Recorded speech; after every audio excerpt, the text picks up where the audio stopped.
Surprisingly, more than half of Americans will be in a big mess right now if an emergency suddenly strikes in their life. I mean, this is crazy. According to a recent survey from Bankrate, more than half of Americans, 51% of Americans, have less than 3 months worth of expenses in an emergency fund. And it even gets deeper than that. So according to this same survey, you have 25% of Americans who have no emergency savings. This is nuts. This is bonkers, right? I mean, how can you have people who cannot even survive if anything suddenly happens in their lives? It takes one disruption to basically send these people down to bankruptcy, or basically get these people into a homeless situation.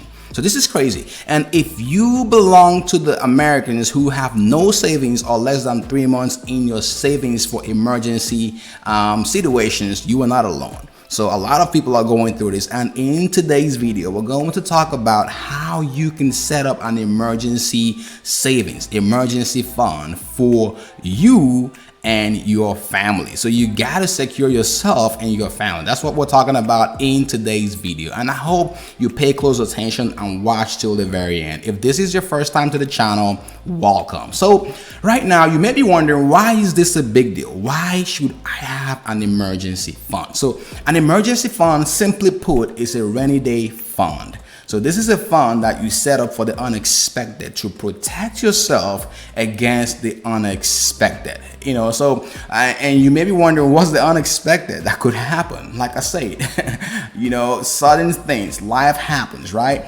First off is your loss of income. What would you do today if your paycheck suddenly stops coming? Would you be homeless? Would you still have a way to eat?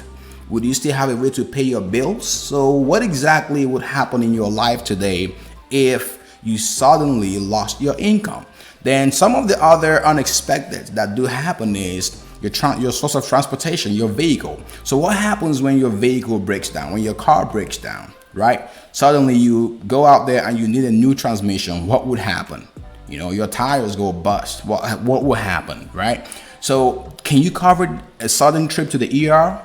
Medical bills, when you have a sudden trip to the ER, what would happen to you financially, and how will that impact you personally as well? So these are some of the unexpected things that you have to protect yourself against using the emergency funds or the rainy day savings. So emergency funds, aka rainy day savings. So now there's so much questions around, there's so many questions around the emergency fund, and one of the ones that we'll talk about real quick is, how much money should you save in your emergency fund? So this depends on your expenses, your personal situation. Are you married? Are you single? Do you have a job that's deemed secure in quotes? And basically, what is your lifestyle choice? Where you live? Those are factors that goes into that will go into how much money you should save. But typically, experts, financial advisors and experts typically recommend around 3 to 6 months of your monthly expenses in an emergency fund or a rainy day savings account. So 3 to 6 months is the typical. Now, some people stretch it all the way to 12 months. Like I said, this will depend on your personal situation. If you have kids, if you are married, if you feel secure in your job and that kind of stuff, how easy is it for you to find another employment? So that will all factor into how much money you have to save in your emergency fund. Okay, so next question here is a big one. Where do you keep the emergency fund? So in this video, I'm going to unpack the details or some of the key things you have to consider when it comes to where you should put your emergency fund, because you basically want to make sure that while you've accumulated this money, you do have it in the right spot. So just pay close attention to what exactly you need to consider when thinking about where you want to put your emergency fund. The very first one I want to talk about here is accessibility. So how easy is it to reach the emergency fund? Remember, this is the money you need when things suddenly pop up, when the unexpected happens. You basically don't want to be running around looking for this money. So you want this money to be accessible, right?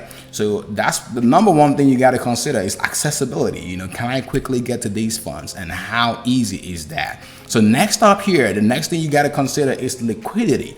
So how liquid is this fund? You don't want to tie this fund into assets that are illiquid. And when I mean illiquid is basically how cash, how fast can I get the cash to solve the situation, right? How quickly can I get this money out so I can use it in this emergency issue that I'm facing right now? So that's what you got to ask yourself. So liquidity is a big deal. Can you liquidate quickly? How liquid the fund is the big thing that you got to consider. And the next thing that you want to consider when it comes to where to put the money is penalties. No one wants to get a slap on the wrist, or basically get dinged for accessing the money when things pop up. When the unexpected happens, the last thing you want to be thinking or worrying about is fees. So you basically want to go for a penalty-free account. You want to put this money somewhere that's penalty free, where you can basically pull the money and replenish the money and pull the money whenever you need it to take care of your emergencies without getting penalized or without being hit with a fee. I hate getting hit with the fees when I'm trying to access my own money. So the next thing you got to consider, this is a big one, is volatility. Again, let me unpack this for a second. Volatility, this basically means how is the up and down swing, how secure. This almost deals with security, right? How secure is the money? So if you've managed to save together $5,000 or $10,000 or however much your emergency fund is, if you've managed to save up this money, the last thing that you want to be worrying about as well is, am I going to get the exact money that I put in when I need it? So that's the thing. If you put it in high risk investments or high risk vehicles, chances are that you may not have the same exact amount of money when it's time to pull the money out to take care of your unexpected issues, right? So this is a big one. Volatility. You want to make sure that the money is in a non-volatile spot. You want to make sure that this money is not exposed to volatility. Okay, so the next up here is another big one. When it comes to where you got to put your money, I've got 3 options right now. You got to pick which one works best for you. So according to experts, again, I'm giving you this is all, financial education. This is not financial advice. You got to talk to your own financial advisor or your tax guy to make the best decision for your particular situation, your specific situation. But some of the three key places that I do typically have my emergency fund in, and it varies from time to time, will be in a checking account, a savings account, or a money market account. So a savings account and a money market account are almost the same, but there are some differences. Now, we can save that for a different video. If you really want to understand the difference between a savings account and a money market account, let me know in the comment section below, and maybe I can make a video about that depending on how many views and how many likes this one gets. But the truth of the matter is, where you put your emergency fund really matters as much as how much you have in your emergency fund. So I hope that makes sense. Now let's get into the other big deal right here. So what are the top tips to stash up more cash in your emergency fund? So how can you reach your emergency savings goal quickly? That's what we're going to talk about here, right? So now you know where to put the money, why you need the money, and how much you have to target. Let's talk about how you can basically get this money, stash that cash, stash up this account. And one thing before we get into this, I just want to highlight something pretty quickly here, right? Most investors get this wrong.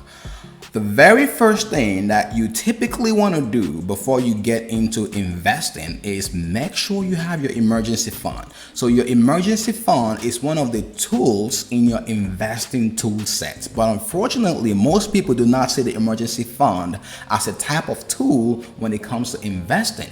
But the emergency fund basically prevents you, at its core, it prevents you from scrambling and cashing out on your 401k or trying to go into, some long-term investments, trying to liquidate those investments, this can basically let you have those investments writing out for you. And most of all, it gives you the peace of mind that you need, so you can sleep well at night knowing that if things pop up, you can handle the situation without putting yourself and your family at risk. So top tips to stash up more cash in your emergency funds.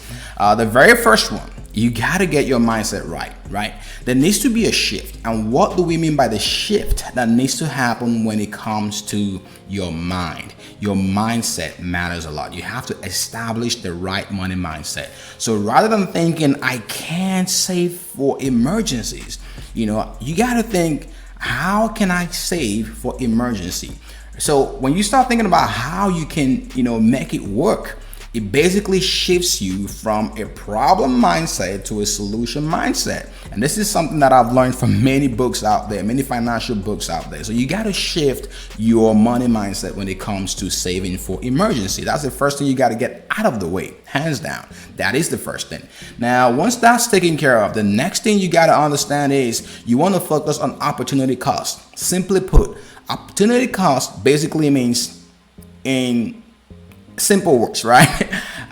What is this going to cost me in the future if I purchase this right now? Let's just say you want to go out there and you want to buy a new phone.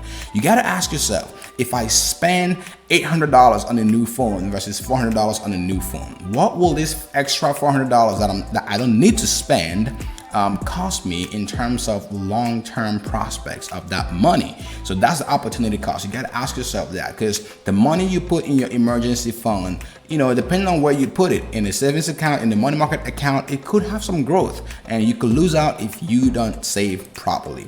So here's the next thing, right? You got to monitor your financial decisions. This is a very simple one, but again, it's very hard to do.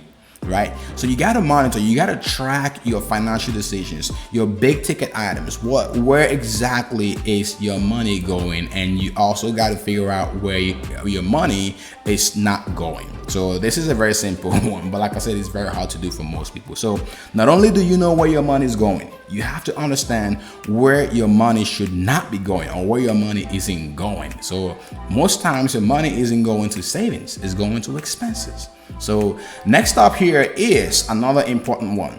You want to make sure you cancel subscriptions. And speaking of subscriptions, if you have not yet subscribed to this channel, you are really missing out. You know exactly what to do. Hit that subscribe button right now. But in all seriousness, right, you want to make sure you cancel subscriptions, unnecessary subscriptions. So things like gym memberships that you haven't used in years, things like magazine subscriptions that you haven't used in years or months or weeks. You want to make sure you take a look at your subscriptions and you cancel what you haven't been using. And next up here in stashing up your cash is you want to write down your financial goals. So you got to make sure you put your goals down on paper, establish your goals, set your goals. And when doing this, you want to make sure that those goals are set in a clear fashion. They have to be crystal clear, and you have to ensure that these goals meet your long-term personal and financial objectives. Right? These have to be very, very clear, and they have to be in line with your long-term objectives in order for you to achieve more in life. And next up here, when it comes to stashing up your money, is you want to simplify this process by automating this process. So you want to automate the process as fast as you can, so you don't think about it, right? You want to make sure this goes right from your paycheck to your emergency fund account, or you have an automatic transfer that happens periodically or on a set interval. And then next thing you want to do to stash up your money cash is, basically keep an eye on how things are going, right? And make sure to do your best to invest more at an early stage in order to have a better rate of growth of your net worth and financial wellness overall. So right now, the younger you are and the more you invest or the more you save, the better you will be financially. That's just a general rule that most people know, but sometimes people will tend to overlook this. But yeah, let me know your thoughts on this. Like always, you got to take action. You have to get out there and make sure you are following the right things you need to do financially, cutting down your expenses and stashing up your emergency fund. So when the unexpected hits, you do have a way out and not just stuck, frustrated, and basically worried about what to do next and putting yourself and your family at risk. I hope this helped you out. I hope you learned something today, and if you did, be sure to give this video a thumbs up and like and share this video with other people, and also subscribe if you haven't. See you in the next one. Thank you for watching.